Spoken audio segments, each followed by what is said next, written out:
तो आज हम लोग पढ़ेंगे chapter 8 the cell the unit of life.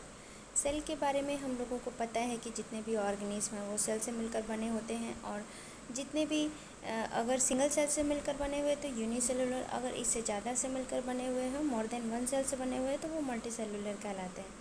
Cell का जो फंक्शन है वो क्या क्या कर सकते हैं, तो सेल जो है स्ट्रक्चरल एंड फंक्शनल यूनिट कहलाता है। सेल जो है यूनिट ऑफ लाइफ कहलाता है। सबसे पहले एंटोन वॉन लीवेनहॉक ने सेल की डिस्कवरी की, जो कि लाइव सेल थी। इसके पहले रॉबर्ट हुक ने डेड सेल की डिस्कवरी की थी। रॉबर्ट ब्राउन ने न्यूक्लियस के बारे में, जो कि सेल के अंदर पाया जाता है, उसके बारे में बताया था। और ये जो डिस्कवरी हो पाए, invention of microscope, its improvement leading to the electron microscope revealed all the structural details of the cell. तो जैसे जैसे माइक्रोस्कोप की डिस्कवरी हुई उस वैसे वैसे सेल के जितने भी सेल ऑर्गेनल्स हैं उसके बारे में हमें पता चला।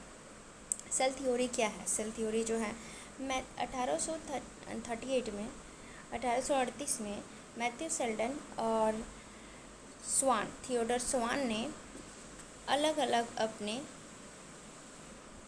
प्लांट और एनिमल्स को ऑब्ज़र्व किया था, और उनका कहना था कि जितने भी प्लांट है या फिर जितने भी एनिमल्स हैं वो सेल से ही मिलकर बने होते हैं।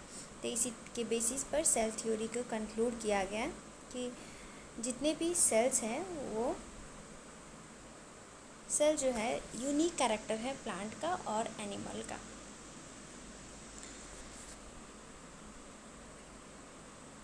इन्होंने ही, सेल्डन और स्वान ने ही दोनों मिलकर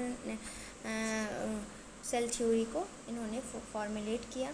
और इसमें जो है ये एक्सप्लेन नहीं किया गया है कि सेल जो है वो अराइज कैसे होता है। तो इसके लिए रडोल्फ वर्चो आए और उन्होंने एक्सप्लेन किया कि जो कोई भी सेल्स है वो प्री एग्जिस्टिंग सेल से ही मिलकर बना होता है। तो इसके लिए ये एक टर्म था सेलुला ओमनी ए सेलुला। ठीक है, ओमनी सेलुला ए सेलुला।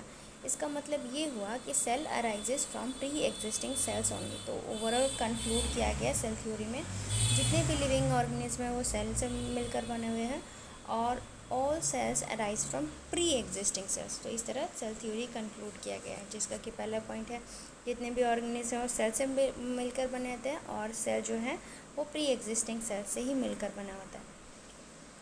सेल के बारे में हम लोग थोड़ा सा ओवरव्यू कर लेते हैं। इसमें पहले जो सेल जो होता है, सेल जैसे इसमें कुछ एक्टिविटी किया गया था। सेल जो ह्यूमन चीक का अगर आउटर मेम्ब्रेन से निकाला जाए तो उसमें भी सेल दिखेंगे और उसमें न्यूक्लियस दिखेगा। तो इस तरह सेल के पास हम लोगों को पता है कि सेल के पास एक मेम्ब्रेन होता है जिसको कि हम लोग मेम्ब्रेन, प्लाज्मा मेम्ब्रेन या फिर सेल मेम्ब्रेन कह सकते हैं। और प्लांट के केस में सेल वॉल होता है। तो न्यूक्लियस के बेसिस पे सेल को दो पार्ट में डिवाइड किया जा सकता है। एक जिसमें न्यूक्लियस होता है जिसको कहते हैं यूकैरियोटिक, और जिसमें न्यूक्लियस नहीं होता है उसको प्रोकैरियोट्स कहते हैं। सेल के अंदर सेमी फ्लूइड मैट्रिक्स होता है, उसको साइटोप्लाज्म कहते हैं, जिसमें कि पूरे सेल ऑर्गेनल्स प्रेजेंट रहते हैं और सेलुलर एक्टिविटीज़ होती हैं। न्यूक्लियस के अलावा यूकैरियोटिक सेल में मेम्ब्रेन बाउंड डिस्टिंक्ट स्ट्रक्चर होते हैं, उसको सेल ऑर्गेनल्स कहते हैं, जैसे कि ER, endoplasmic reticulum, Golgi complex, lysosome, mitochondria, microbodies, vacuoles. Prokaryotic में ये सब नहीं होते हैं, मेम्ब्रेन नहीं होता है, मेम्ब्रेन बाउंड ऑर्गेनल्स नहीं होते हैं। राइबोसोम जो कि नॉन मेम्ब्रेन बाउंड ऑर्गेनल्स है, ये सब में मिलता है, यूकैरियोट में और प्रोकैरियोट में। सेल के अंदर राइबोसोम जो है वो साइटोप्लाज्म में ही नहीं पाया जाता, अदर ऑर्गेनल्स में भी पाया जाता है, जैसे कि क्लोरोप्लास्ट और माइटोकॉन्ड्रिया। क्यों? क्योंकि ये लोग अपना प्रोटीन अलग से बना सकते हैं। और ईआर में भी एनिमल सेल जो है उसमें नॉन मेम्ब्रेन बाउंड ऑर्गेनल और होते हैं, जैसे कि सेंट्रोसोम जो है नॉन राइबोसोम एक हो गया, और दूसरा जो हो गया सेंट्रोसोम। सेंट्रोसोम जो है वो एनिमल में पाया जाता है, जिसमें जो कि सेल डिवीज़न के लिए हेल्पफुल होता है। तो इस तरह सेल जो है वो डिफरेंट हो सकते हैं on the basis of size, shape और एक्टिविटीज़। स्मॉलेस्ट सेल जो कि 0.3 माइक्रोमीटर का हो सकता है, जैसे कि बैक्टीरिया, माइकोप्लाज्मा को जोकर ऑफ द सेल भी कहते हैं क्योंकि वो बहुत ज़्यादा छोटा होता है। बैक्टीरिया का साइज़ जो है 3 to 5 माइक्रोमीटर का हो सकता है। लार्जेस्ट जो सिंगल सेल पाया गया है उसको ऑस्ट्रिच का एग कंसिडर किया गया है। उसके बाद मल्टी सेलुलर ऑर्गेनिज्म में ह्यूमन रेड ब्लड सेल्स जो कि 7 माइक्रोमीटर का डायमीटर का होता है। उसके बाद ऑस्ट्रिच एग के बाद मल्टी सेलुलर में आरबीसी को कंसिडर किया गया है। नर्व सेल जो है लॉन्गेस्ट सेल कहा जाता है और सेल्स जो हैं वो वैरी करते हैं शेप साइज में। डिस्क लाइक स्ट्रक्चर होता है, polygonal, columnar, cuboid, thread like और इरेगुलर शेप का भी हो सकता है। तो डिपेंड करता है वो किस तरह का फंक्शन परफॉर्म कर रहे हैं।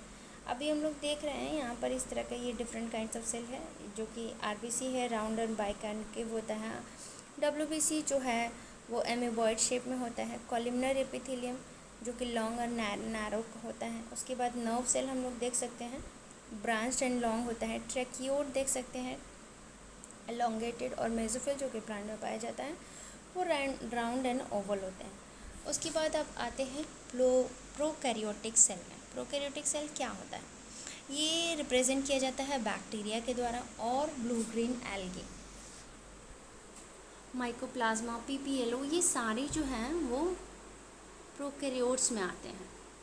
पीपीएलओ का फुल फॉर्म क्या होता है? प्लूरोनिमोनिया लाइक ऑर्गेनिज्म, इसको माइकोप्लाज्मा भी कहते हैं। ये जो है स्मॉलर होते हैं और मल्टीप्लाई करते हैं बहुत फास्ट। यूकैरियोट के कंपेयर में जो प्रोकैरियोट है मल्टीप्लिकेशन बहुत ज़्यादा फास्ट करते हैं। अलग अलग शेप हो सकता है बैक्टीरिया का, जैसे बैसिलस है, कोकस है। बैसिलस रॉड शेप में होगा, कोकस जो है स्फेरिकल शेप में होगा, उसके बाद विब्रियो कॉमा शेप में होगा और स्पाइरलम स्पाइरल शेप में होगा। तो इस तरह 4 तरह के शेप होते हैं बैक्टीरिया के।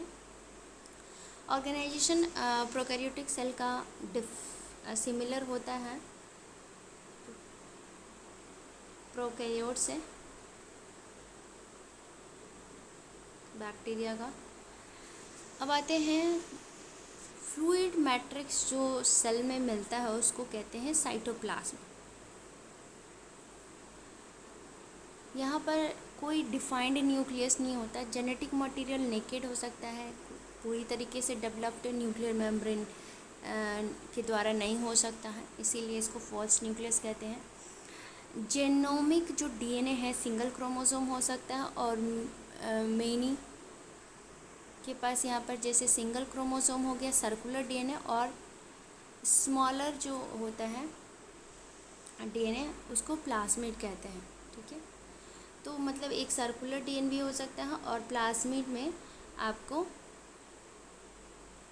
प्लाज्मिड में भी डीएनए होता है। ठीक है, तो इस तरह बैक्टीरिया में एक अपना डीएनए होने के अलावा भी एक्स्ट्रा क्रोमोसोमल प्लाज्मिड, इसको एक्स्ट्रा क्रोमोसोमल डीएनए भी होता है। डीएनए जो है वो मॉनिटर किया जाता है। डीएनए क्या करता है? DNA is used to monitor bacterial transformation with foreign DNA. तो इस तरह फॉरेन डीएनए में क्या ट्रांसफॉर्मेशन हुआ है तो प्लाज्मिड का इस्तेमाल करते हैं, प्लाज्मिड डीएनए का। कोई ऑर्गेनेल्स जैसे कि eukaryote, no organelles like the ones in the eukaryotes are found in plasma except ribosome. Ribosome के अलावा कोई भी जो ऑर्गेनेल्स है वो प्रोकैरियोट्स में नहीं पाया जाता। प्रोकैरियोट्स जो है वो यूनिक होता है इंक्लूजन्स में। सेल मेम्ब्रेन जो होता है उसको मेसोसोम कहते हैं। ठीक है, इसके बाद नेक्स्ट टॉपिक है हमारा cell envelope and its modification. Cell envelope, cell का एनवेलप कैसा होता है और उसका मॉडिफिकेशन कैसा कैसा हो सकता है। बहुत सारे प्रोकैरियोटिक के केस में जो केमिकली कॉम्प्लेक्स सेल एनवेलप होते हैं वो टाइटली बाउंड होते हैं 3 लेयर्ड स्ट्रक्चर में। पहला लेयर होता है ग्लाइकोकैलिक्स, दूसरा लेयर होता है सेल वॉल और तीसरा होता है प्लाज्मा मेम्ब्रेन। तो जितने भी लेयर हैं वो अलग अलग फंक्शन ये करते हैं, फैसिलिटेट करते हैं। They act together as a single protective unit. तो ये ग्लाइकोकैलिक्स हो गया, सेल वॉल हो गया और प्लाज्मा मेम्ब्रेन हो गया, ये तीनों मिलकर एक डिफरेंट फंक्शन को फैसिलिटेट करते हैं। बैक्टीरिया को क्लासिफाई किया जा सकता है इन्हीं सेल एनवेलप के बेसिस पे ग्राम स्टेनिंग के द्वारा। तो ग्राम स्टेनिंग दो तरह का होता है, ग्राम पॉजिटिव और ग्राम नेगेटिव। जो भी बैक्टीरिया जो कि ग्राम स्टेन लेते हैं उसको ग्राम पॉजिटिव कहते हैं, और जो नहीं लेते हैं उसको ग्राम नेगेटिव लेते हैं, ग्राम नेगेटिव कह सकते हैं। ग्लाइकोकैलिक्स जो है वो कंपोजिशन और थिकनेस में अलग अलग हो सकता है बैक्टीरिया में, जैसे कि ये लूज शीट में हो सकता है, जैसे कि स्लाइम लेयर में होता है, और अदर में थिक हो सकता है, टफ हो सकता है, उसको कैप्सूल कहते हैं। सेल वॉल क्या है, सेल को कोई भी डिटरमाइन करता है शेप और सपोर्ट करता है। तो प्लाज्मा मेम्ब्रेन जो क्रिस्टल वॉयलेट से अगर स्टेन हो जाता है तो वो आपका क्रिस्टल वॉयलेट और सफ्रानिन का इस्तेमाल करते हैं स्टेनिंग करने के लिए। हम लोग ग्राम स्टेनिंग प्रोसीजर बाद में कर सकते हैं। जो प्लाज्मा मेम्ब्रेन है वो क्या होता है उसके बारे में देखेंगे। प्लाज्मा मेम्ब्रेन सेलेक्टिवली परमिएबल होता है नीचे, मतलब कुछ पार्टिकल को अलाउ करता है, कुछ पार्टिकल को नहीं अलाउ करता है। ये मेम्ब्रेन सिमिलर होता है स्ट्रक्चर में इन यूकैरियोट्स, और जो स्पेशल मेम्ब्रेनस स्ट्रक्चर है प्रोकैरियोट के केस में इसको मेसोसोम कहते हैं, जो कि प्लाज्मा मेम्ब्रेन का एक्सटेंशन होता है। ये एक्सटेंशन ये वेसिकल को फॉर्म कर सकता है, ट्यूबल को और लैमेली को। ये क्या करता है, सेल वॉल को मदद करता है, सेल वॉल फॉर्मेशन में मदद करता है, DNA replication, distribution, daughter cells में, ये सब काम करने के लिए ये हेल्प करता है। रेस्पिरेशन में, सेक्रेशन में, सरफेस एरिया को इंक्रीज़ करने में, एंजाइमेटिक कंटेंट में। प्रोकैरियोट में साइनोबैक्टीरिया जो कुछ होते हैं वो मेम्ब्रेनस एक्सटेंशन करता है साइटोप्लाज्म का, उसको क्रोमैटोफोर्स कहते हैं, जिसमें कि पिगमेंट होता है। बैक्टीरिया जो है मोटाइल और नॉन मोटाइल दोनों हो सकता है। अगर मोटाइल है तो उसके पास थिन फिलामेंटस एक्सटेंशन होता है सेल वॉल को, उसको फ्लैजिला कहते हैं। बैक्टीरिया जो है वो अलग अलग अरेंजमेंट का फ्लैजिला शो कर सकते हैं। इसका फ्लैजिला तीन तरह से मिलकर बना होता है, फिलामेंट, हुक और बेसल बॉडी। फिलामेंट जो है लॉन्गेस्ट पोर्शन होता है जो कि सेल सरफेस से आउटसाइड की तरफ जाता है। फ्लैजिला के अलावा पिली और फेमरी जो है अलग से सरफेस स्ट्रक्चर होता है बैक्टीरिया के ऊपर, जो कि मोटिलिटी में कोई रोल प्ले नहीं करता है। पिलाई जो है वो इलोंगेटेड ट्यूबुलर स्ट्रक्चर होता है जो कि स्पेशल प्रोटीन से मिलकर बना होता है। और फेमरी जो है स्मॉलेस्ट ब्रिशल लाइक फाइबर होता है जो कि सेल से बाहर की ओर आया हुआ रहता है, और कुछ बैक्टीरिया में ये दूसरे बैक्टीरिया से अटैच करने का काम करता है, to rock in streams and also to host tissue. Ribosome और इंक्लूजन बॉडी क्या होता है वो हम लोग देखेंगे। प्रोकैरियोट में राइबोसोम एसोसिएटेड रहता है प्लाज्मा मेम्ब्रेन से। वो 15 नैनोमीटर से 20 नैनोमीटर साइज़ का होता है, और वो दो सब यूनिट से मिलकर बना होता है, 50S और 30S। 50-30 से मिलकर रहता है प्रोकैरियोटिक, और यूकैरियोटिक रहता है 80S जो कि 40-60 का रहता है, और कंबाइनली इसको 70S कहते हैं। राइबोसोम जो है प्रोटीन सिंथेसिस का साइट होता है जो कि mRNA से अटैच रहता है, और चेन भी बना सकता है, पॉलीराइबोसोम या पॉलीसोम्स कहते हैं। और ये काम क्या करता है, तो प्रोटीन को ट्रांसलेट करने का काम करता है। इंक्लूजन बॉडीज़ क्या होता है, इंक्लूजन बॉडीज़ वैसे बॉडीज़ होते हैं जो कि रिजर्व मटेरियल स्टोर करने का काम करते हैं प्रोकैरियोटिक में, वो साइटोप्लाज्मा के अंदर करेंगे इंक्लूजन बॉडीज़ के रूप में। ये जो है they are not bound by any membrane, कोई मेम्ब्रेन सिस्टम से बाउंड नहीं होते, ये फ्री होते हैं। और फॉस्फेट जैसे ग्रैन्यूल्स हो गया, cyanophycin granules, glycogen granules, gas vacuoles, ये जो है ये ब्लू ग्रीन और पर्पल और ग्रीन फोटोसिंथेटिक बैक्टीरिया में पाए जाते हैं, इसको इंक्लूजन बॉडीज़ कहते हैं। नेक्स्ट है यूकैरियोटिक सेल्स। यूकैरियोटिक सेल्स में आता है प्रोटिस्टा, प्लांटी, एनिमेलिया, फंगी, ये सारे जो हैं यूकैरियोट्स में आ जाएंगे। एक्सटेंसिव कंपार्टमेंटलाइजेशन होता है साइटोप्लाज्म का, इसमें मेम्ब्रेन बाउंड ऑर्गेनेल्स पाए जाते हैं। यूकैरियोट्स जो है ऑर्गेनाइज्ड न्यूक्लियस को कंटेन करता है, जिसमें न्यूक्लियर एनवेलप होता है। इन एडिशन यूकैरियोट्स में कॉम्प्लेक्स लोकोमोटरी और साइटोस्केलेटल स्ट्रक्चर होता है।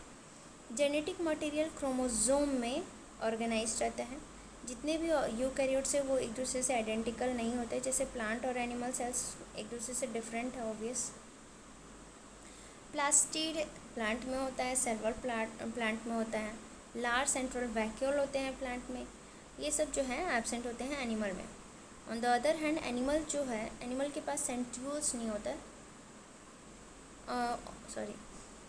Animals have centrioles which are absent in almost all plants. तो ये सेंट्रियोल्स जो सेंट्रोसोम डिवीज़न का काम करता है वो प्लांट में नहीं होता है। ये हम लोग देख सकते हैं, ये सेल्स हैं, ये एनिमल सेल्स है। एनिमल सेल में आप देख पा रहे हो माइक्रोविलाई है, plasma membrane, centrioles, peroxisome, lysosome suicidal bag कहलाता है, ribosome protein synthesis, mitochondria. Power house of the cell are जो है रफ पैचेस राइबोसोम इस पे पाया जाता है। न्यूक्लियोलस है, न्यूक्लियर एनवेलप है, और साइटो SCR है जो कि स्टोरेज का काम करता है। सेम यहाँ पर प्लांट है, प्लांट सेल, न्यूक्लियस है, न्यूक्लियोलस है, गोल्गी है, न्यूक्लियर एनवेलप है, प्लाज्मा मेम्ब्रेन वैक्यूल यहाँ पर लार्ज है, फिर इसके बाद मिडिल लामेला है, सेल वॉल है, माइटोकॉन्ड्रियन है, माइक्रोट्यूबुल है, प्लाज्माडेस्माटा है, लाइसोसोम है। तो ये सारी चीज़ें यहाँ पर मिल रही हैं। अब हम लोग सेल मेम्ब्रेन और उसके बाद सेल ऑर्गेनेल्स के बारे में पढ़ेंगे वन बाय वन। देखते हैं मेम्ब्रेन का जो डिटेल स्ट्रक्चर है वो इलेक्ट्रॉन माइक्रोस्कोप आने के बाद ही डिस्कवर हो पाया है। उसके पहले केमिकल स्टडीज़ किया गया था ह्यूमन RBC पे, जो कि साइंटिस्ट को इनेबल किया कि यहाँ पर कुछ पॉसिबल स्ट्रक्चर हो सकता है प्लाज्मा मेम्ब्रेन का।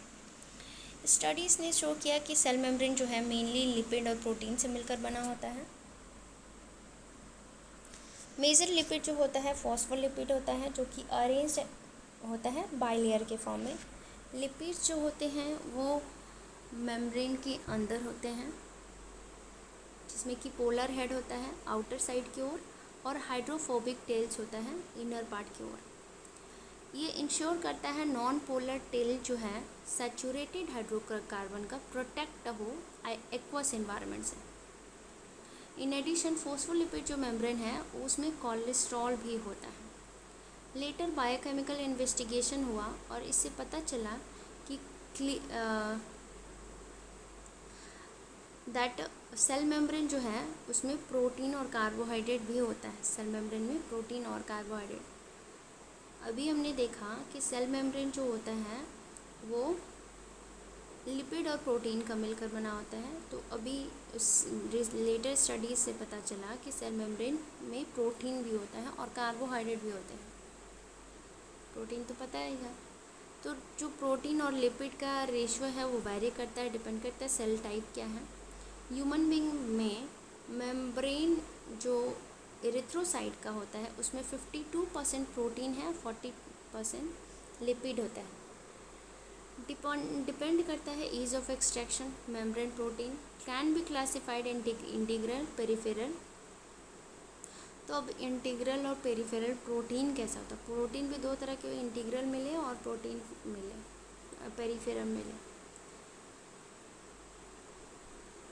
पेरिफेरल मेम्ब्रेन जो होते हैं वो सरफेस पे लाई करते हैं, जबकि इंटीग्रल मेम्ब्रेन जो है पार्शली और टोटली ब्यूरिड होते हैं मेम्ब्रेन में। यहाँ पे पिक्चर में देख पा रहे होंगे ये इंटीग्रल प्रोटीन है और ये सारे जो हैं पेरिफेरल जो कि सरफेस पे लाई करते हैं।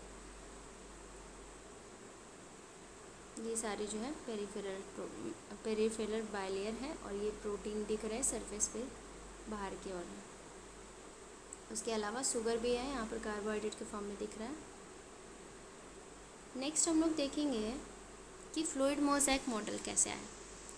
तो इस तरह स्टडी होती रही और सिंगर एंड निकोलसन नामक वैज्ञानिक ने 1972 में एक इम्प्रूव्ड सेल मेम्ब्रेन का स्ट्रक्चर प्रपोज किया, जिसको कि फ्लूइड मोज़ेक मॉडल कहा गया।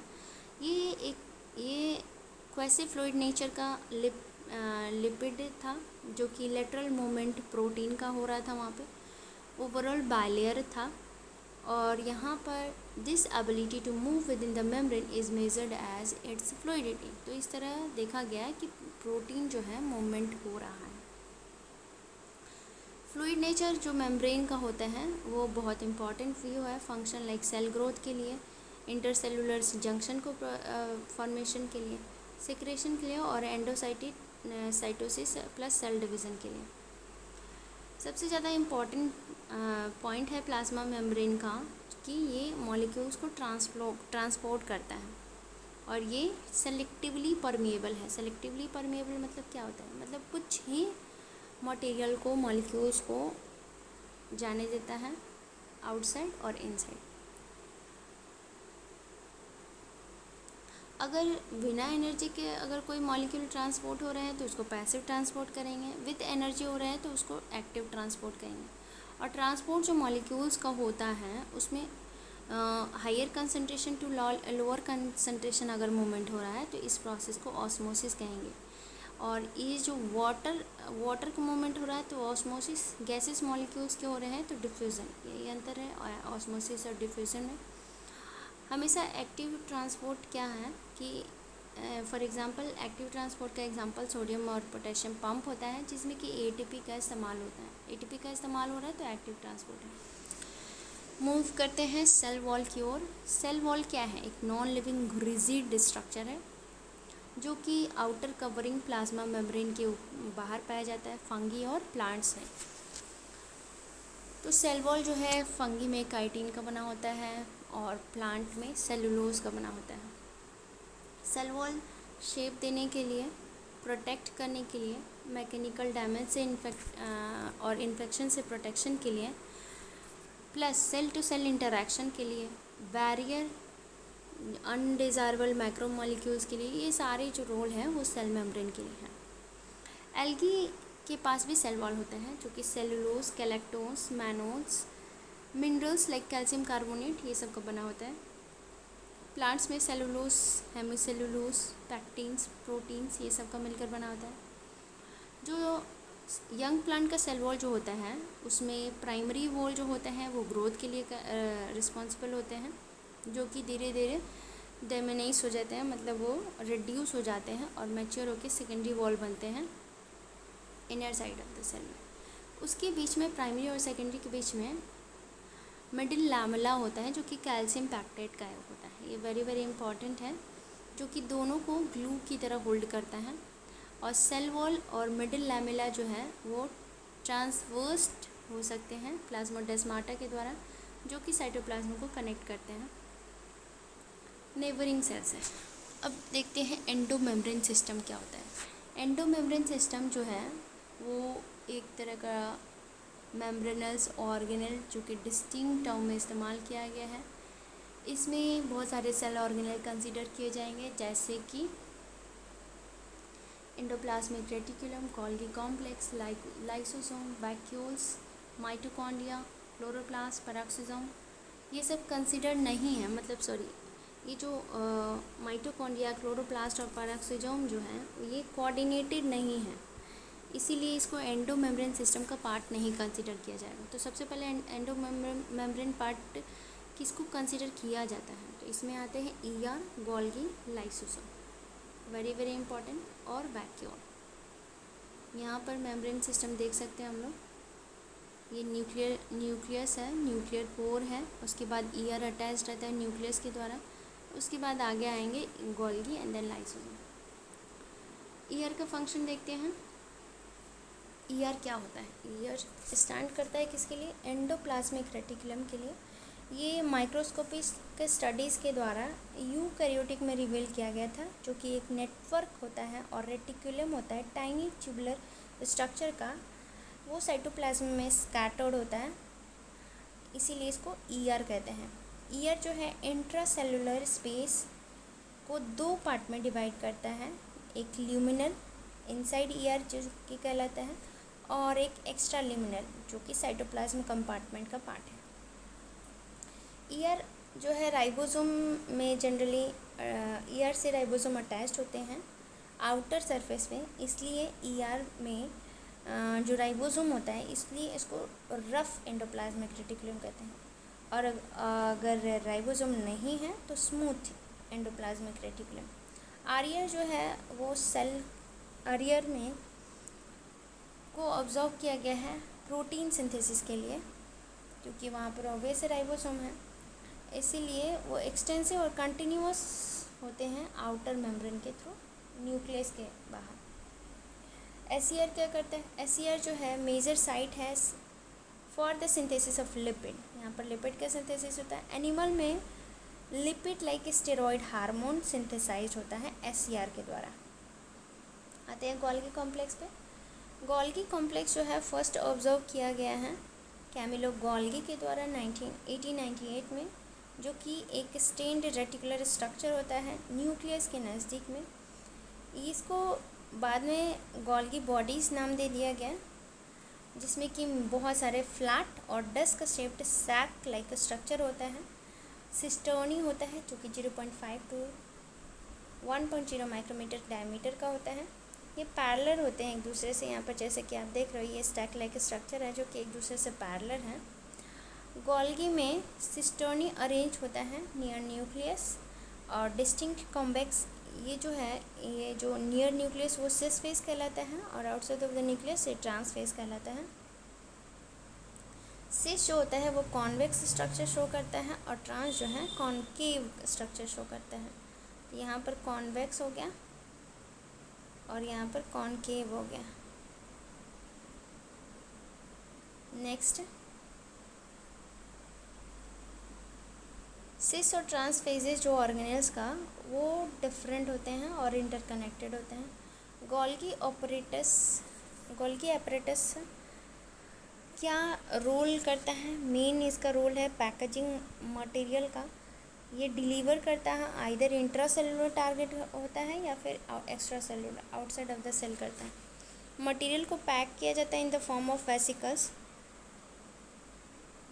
ईआर से जो कि आता है with the cis face of, अब यहाँ पर ईआर से आएगा तो यहाँ पर सिस फेज गोल्गी का रहेगा, उसके बाद सिस फेज होते हुए ट्रांस फेज के थ्रू जाएगा। इससे पता चलता है कि क्यों गोल्गी जो है वो ईआर से क्लोज एसोसिएशन में रहता है। जितने भी प्रोटीन सिंथेसाइज होते हैं राइबोसोम के द्वारा ईआर पर, वो मॉडिफाइड किया जाता है सिस्टर्नी में, जो कि गोल्गी अपैरेटस के पास है। उसको ट्रांस फेज में रिलीज़ होने से पहले उसको मॉडिफाइड और देन पैक किया जाता है। गोल्गी अपैरेटस क्या है? मोस्ट इम्पॉर्टेंट साइट है किसकी ये फॉर्मेशन के लिए? ग्लाइकोप्रोटीन और ग्लाइकोलिपिड के फॉर्मेशन के लिए। नेक्स्ट है लाइसोसोम। लाइसोसोम जो होता है वो मेम्ब्रेन बाउंड वेसिकुलर स्ट्रक्चर है जो कि पैकेजिंग गोल्गी अपैरेटस से बनता है। आइसोलेटेड लाइसोसोम वेसिकल जो है वो बहुत ज़्यादा पाए जाते हैं। जितने भी हाइड्रोलाइटिक एंजाइम है उसमें पाया जाता है, जैसे कि हाइड्रोलेज, लाइपेसेस, प्रोटीएसेस, कार्बोहाइड्रेट्स। ये एक्टिव होता है एसिडिक पीएच पे, और एंजाइम जो है डाइजेस्ट करने के का कैपेबिलिटी रखता है, जैसे कार्बोहाइड्रेट, प्रोटीन, लिपिड और न्यूक्लिक एसिड। इसको छोटे ये में पार्ट्स में रिड्यूस कर सकता है। वैक्यूल्स जैसा कि हम लोगों ने देखा था, वैक्यूल्स जो है एक मेम्ब्रेन बाउंड स्पेस जो कि साइटोप्लाज्म में पाया जाता है। इसमें वाटर सेप होते हैं, एक्सक्रीटरी प्रोडक्ट होता है, अदर मटेरियल्स जो कि यूज़फुल नहीं होता सेल के लिए। वैक्यूल जो है एक सिंगल मेम्ब्रेन होता है, और मतलब वैक्यूल का जो आउटर लेयर हो वो एक सिंगल मेम्ब्रेन से कवर होता है, उसको टोनोप्लास्ट कहते हैं। वेरी वेरी इंपॉर्टेंट है। वैक्यूल जो है ऑक्यूपाई करते हैं 90% of the volume of the cell. Plant में टोनोप्लास्ट क्या करता है? तो फैसिलिटेट करता है transport of number of ion and other material against the concentration gradient into the vacuole. इसीलिए इसका कंसंट्रेशन जो है बहुत ज़्यादा हाइयर होता है in case of plant. Amoeba में कॉन्ट्रैक्टाइल वैक्यूल होता है जो कि इम्पॉर्टेंट होता है ऑस्मो रेगुलेशन के लिए और एक्सक्रीशन के लिए। मेनी सेल्स प्रोटिस्ट में फूड वैक्यूल होता है जो कि इनगल्फिंग और फूड पार्टिकल्स के द्वारा बनता है। नेक्स्ट है सेल ऑर्गेनेल्स माइटोकॉन्ड्रिया। माइटोकॉन्ड्रिया इसका सिंगुलर है माइटोकॉन्ड्रियन, जो कि स्पेशली स्टेन्ड होता है, इजीली विजिबल नहीं होता है अंडर माइक्रोस्कोप। ये माइटोकॉन्ड्रिया पर सेल जो है वेरिएबल होता है फिजियोलॉजिकल एक्टिविटीज़ की बेसिस पे और in terms of shape and size also. Typically ये सॉसेज शेप का होता है, सिलिंड्रिकल होता है, इसका डायमीटर 0.2 टू 1.0 माइक्रोमीटर होता है, एवरेज इसका 0.5 माइक्रोमीटर, लेंथ इसका होता है 1 to 4.1 माइक्रोमीटर। और जितना भी होता है माइटोकॉन्ड्रिया वो डबल मेम्ब्रेन स्ट्रक्चर होता है। यहाँ पर माइटोकॉन्ड्रिया का स्ट्रक्चर है, इसमें बीच में मैट्रिक्स है, लिक्विड फ्लूइड है, आउटर और इनर मेम्ब्रेन है, क्रिस्टी है जो कि फोल्डेड स्ट्रक्चर होता है। मेम्ब्रेन बाउंड स्ट्रक्चर जो है with the outer membrane structure and inner membrane structure, इसमें ल्यूमेन होता है जो कि डिस्टिंक्ट 2 कंपार्टमेंट में डिवाइडेड होता है, आउटर कंपोनेंट, आउटर और इनर कंपार्टमेंट। आउटर कंपार्टमेंट जो है फिल्ड होता है डेंस होमोजीनियस सब्सटेंस से, उसको मैट्रिक्स कहते हैं। सॉरी, इनर जो कंपार्टमेंट है वो फिल्ड होता है डेंस होमोजीनियस मैट्रिक्स से, और आउटर जो होता है वो फॉर्म करता है कंटिन्यूअस लिमिटिंग बाउंड्री जिस ऑर्गेनेल्स के द्वारा। इनर मेम्ब्रेन जो है वो फॉर्म करता है इनफोल्डिंग स्ट्रक्चर, उसको क्रिस्टी कहते हैं, इसका सिंगुलर क्रिस्टा हो जाएगा। उसके बाद मैट्रिक्स के टुवार्ड्स द मैट्रिक्स क्रिस्टी जो है सरफेस एरिया इंक्रीज करता है। 2 मेम्ब्रेन्स सबका अपना अपना स्पेसिफिक एंजाइम होता है जो कि माइटोकॉन्ड्रियल फंक्शन से कनेक्टेड होता है। माइटोकॉन्ड्रिया एरोबिक रेस्पिरेशन का साइट होता है, ये power house of the cell भी कहते हैं, एनर्जी क्रिएट करने का काम होता है। ये प्रोड्यूस करते हैं सेलुलर एनर्जी। ये किस फॉर्म में प्रोड्यूस करते हैं? एटीपी के फॉर्म में। इसको power house of the cell कहते हैं। मैट्रिक्स के पास भी सिंगल सर्कुलर डीएनए मॉलिक्यूल होता है जैसे कि, और एक कुछ फ्यू आरएनए मॉलिक्यूल्स होते हैं जैसे कि राइबोसोम 70S, और कंपार्टमेंट रिक्वायर्ड होते हैं साइट ऑफ प्रोटीन सिंथेसिस के लिए। माइटोकॉन्ड्रिया जो है फिजन के द्वारा डिवाइड करते हैं। प्लास्टिड के पर आते हैं। प्लास्टिड जो है प्लांट सेल में पाया जाता है और यूग्लिनोइड्स में पाया जाता है। इजीली ऑब्जर्व हो जाता है माइक्रोस्कोप के अंदर क्योंकि दे आर लार्ज। इसमें स्पेसिफिक पिगमेंट होते हैं जो कि अलग अलग कलर प्लांट को इम्पार्ट करते हैं। इसी पिगमेंट के बेसिस पे प्लास्टिड को 3 पार्ट में डिवाइड किया गया है, क्लोरो, क्रोमो और ल्यूकोप्लास्ट। क्लोरोप्लास्ट में क्लोरोफिल होते हैं, कैरोटेनॉइड पिगमेंट होते हैं जो कि ट्रैप करते हैं लाइट एनर्जी को और फोटोसिंथेसिस कराते हैं। क्रोमोप्लास्ट में फैट सॉल्युबल कैरोटेनॉइड पिगमेंट होता है जैसे कि carotene, xanthophyll and other pigments are also present. ये क्या करता है, गिव प्लांट पार्ट को येलो, ऑरेंज, रेड कलर देता है। ल्यूकोप्लास्ट कलरलेस प्लास्टिड होता है जो कि शेप और साइज में वेरी करता है और ये न्यूट्रिएंट को स्टोर करता है। अमाइलोप्लास्ट, ल्यूकोप्लास्ट के अंदर भी अमाइलोप्लास्ट और इलायोप्लास्ट होते हैं। अमाइलोप्लास्ट कार्बोहाइड्रेट को स्टोर करता है जैसे कि हो गया पोटैटो। इलायोप्लास्ट स्टोर करता है ऑयल्स को, फैट को, जिसमें और एल्यूरोप्लास्ट जो है प्रोटीन को स्टोर करता है। ये क्लोरोप्लास्ट आप देख पा रहे होंगे। क्लोरोप्लास्ट एक ग्रीन प्लांट्स में पाया जाता है जिसमें कि जो कि मेसोफिल ऑफ द सेल्स में पाया जाता है। सेल के लीव्स के मेसोफिल सेल में पाया जाता है।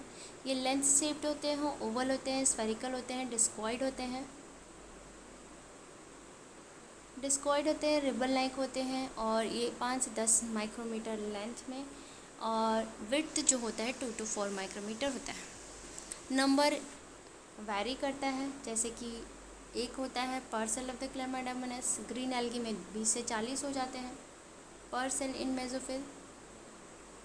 माइटोकॉन्ड्रिया और क्लोरोप्लास्ट में यही कॉमन पॉइंट है कि इनके पास अपना डीएनए होता है। दोनों जो हैं डबल मेम्ब्रेन होते हैं। दोनों में इनर क्लोरोप्लास्ट मेम्ब्रेन जो है रिलेटिवली लेस परमिएबल होता है। स्पेस जो है लिमिटेड होता है इनर मेम्ब्रेन ऑफ क्लोरोप्लास्ट, इसीलिए इसको स्ट्रोमा कहते हैं।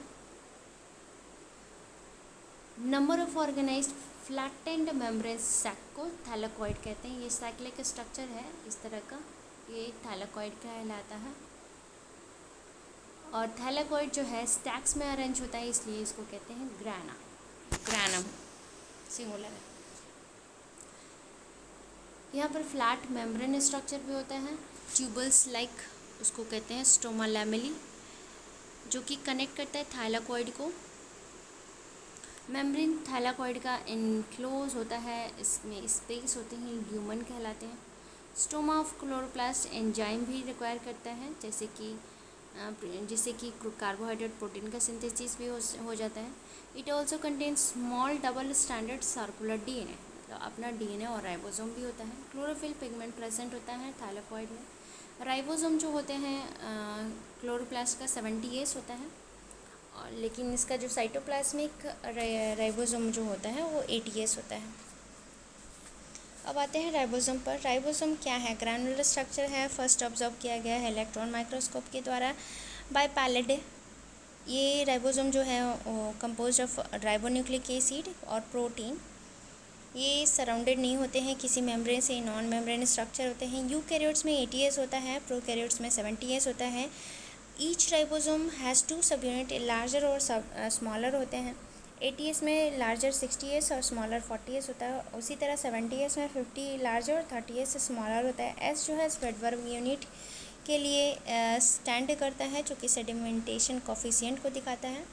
ये इनडायरेक्टली डेंसिटी और साइज़ का मेज़र है, जिसमें कि 70S और 80S राइबोसोम दोनों 2 सब यूनिट से मिलकर बने होते हैं। साइटोस्केलेटन क्या है? साइटोस्केलेटन एक एलैबोरेट स्ट्रक्चर है, फिलामेंटस प्रोटीनेसियस स्ट्रक्चर होता है, जो कि माइक्रोट्यूबुल, माइक्रोफिलामेंट और इंटरमीडिएट फिलामेंट को कंसिस्ट करता है। ये कलेक्टिवली साइटोस्केलेटन रेफर किया जाता है। साइटोस्केलेटन इन्वॉल्व होता है बहुत सारे काम में, जैसे कि mechanical support, mortality, maintenance, shift का। ये आपका 9+2 के फॉर्म में अरेंज है। सीलिया और फ्लैजिला क्या होता है? सीलिया और फ्लैजिला जो है हेयर लाइक आउटग्रोथ होता है सेल मेम्ब्रेन का, जिससे कि मूवमेंट और लोकोमोशन में हेल्प मिलती है। सीलिया स्मॉल स्ट्रक्चर होता है, जो कि ओर्स की तरह काम करता है। वो मूवमेंट करता है आइदर द सेल और surrounding the fluid. Flagella comparatively longer होते हैं सीलिया के कंपेयर में, और ये रिस्पॉन्सिबल होते हैं मूवमेंट के लिए। प्रोकैरियोटिक सेल्स में फ्लैजिला होता है, बट ये स्ट्रक्चरली डिफरेंट होता है यूकैरियोटिक फ्लैजिला से। इलेक्ट्रॉन माइक्रोस्कोपी स्टडी में सीलियम और फ्लैजिलम शो करते हैं, वो कवर्ड होते हैं प्लाज्मा मेम्ब्रेन से। इसका कोर जो होता है एक्सोनीम होता है, जिसमें कि माइक्रोट्यूबुल स्ट्रक्चर कंटेन करते हैं। एक्सोनीम जो है वो 9 डबलेट्स होते हैं, मीन्स 9+2 के फॉर्म में रहते हैं। पेरिफेरल माइक्रोट्यूबुल्स और pair of centrally located microtubules, इस तरह का अरेंजमेंट होता है। तो माइक्रोस्कोपिक माइक्रोट्यूबुल्स जो अरेंज होता है इसमें 9+2 के फॉर्म में होता है, इस तरह 9, यहाँ पर सेंट्रल में 2 होते हैं। Central tubules are connected by bridge, और ये भी सेंट्रल सीट से सराउंडेड होता है, जो कि 1 of the tubules of each peripheral doublet से कनेक्टेड होता है। इसीलिए यहाँ पर 9 रेडियल स्पोक्स होते हैं, पेरिफेरल डबलेट्स होते हैं, और इंटरकनेक्टेड होता है लिंकर्स के द्वारा। सीलियम और फ्लैजिलम जो हैं वो सेंट्रियोल लाइक स्ट्रक्चर से इमर्ज हुए हैं, जिसको कि बेसल बॉडी कहते हैं। तो यहाँ पर 9+2 का अरेंजमेंट यहाँ पर दिख रहा है। 1 2 3 4 5 6 7 8 9, और यहाँ पर 2 आपको दिख रहा होगा।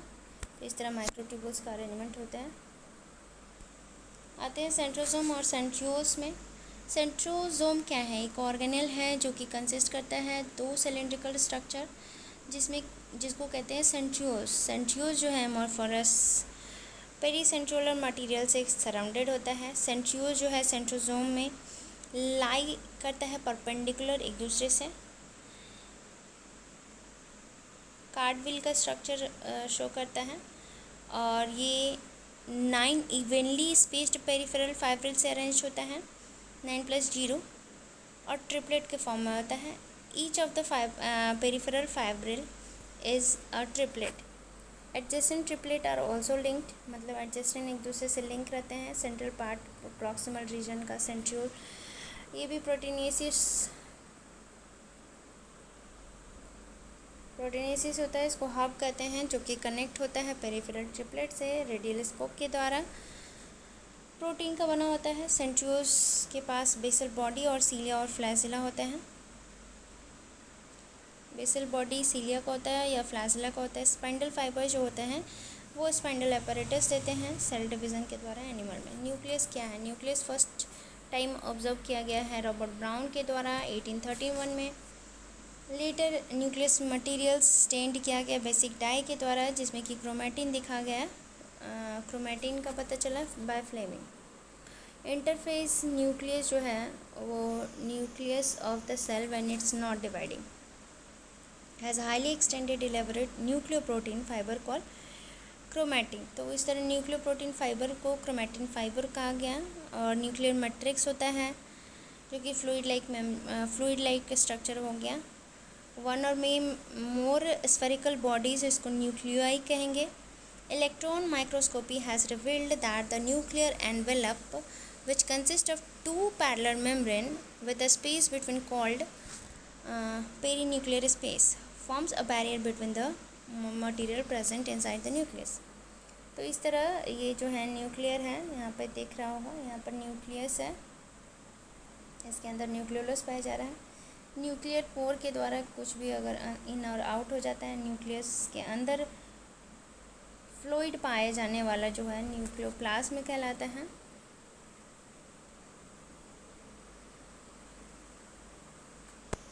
आउटर मेम्ब्रेन जो है कंटिन्यूअस से होता है ईयर से। न्यूक्लियर मेम्ब्रेन जो होता है, यहाँ पर न्यूक्लियर पोर्स पाए जाते हैं जो कि पैसेज करते हैं, मूवमेंट को अलाउ करते हैं आरएनए और प्रोटीन का बोथ डायरेक्शन में, इन और आउट। यहाँ पर कोई भी एक सेल में जनरली एक ही न्यूक्लियस होता है, और कभी कभी क्या होता है कि एक सेल में बहुत सारे न्यूक्लियस भी हो जाते हैं, और कुछ कुछ सेल में जैसे कि आरबीसी हो गया उसमें न्यूक्लियस नहीं भी होता है। तो न्यूक्लियर मैट्रिक्स क्या होता है और न्यूक्लियर प्लाज्मा। न्यूक्लियर मैट्रिक्स को या न्यूक्लियर प्लाज्मा जिसमें कि न्यूक्लियोलस होते हैं और क्रोमैटिन होते हैं। न्यूक्लियोलाई और न्यूक्लियोलाई क्या होता है, तो एक स्फेरिकल स्ट्रक्चर होता है जो कि न्यूक्लियोप्लाज्म में प्रेजेंट होता है। ये न्यूक्लियोलस जो है कंटिन्यूअस होता है rest of the nucleoplasm as it is not the membrane bound structure. It is the site for active ribosomal RNA synthesis. तो आरएनए सिंथेसिस अगर करना है तो न्यूक्लियोलस प्लेस होता है। लार्जर और more numerous nuclei present in the cell actively carrying out protein synthesis. तो और सर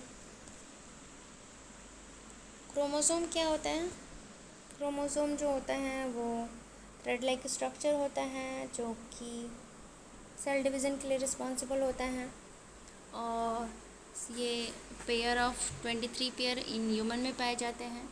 इसमें एक सेंट्रोसोम पाया जाता है, सेंट्रोमियर पाया जाता है बीच में, जो कि डिवाइड करता है। और काइनेटिकोर जहाँ से कि स्पाइंडल फाइबर कनेक्ट होते हैं।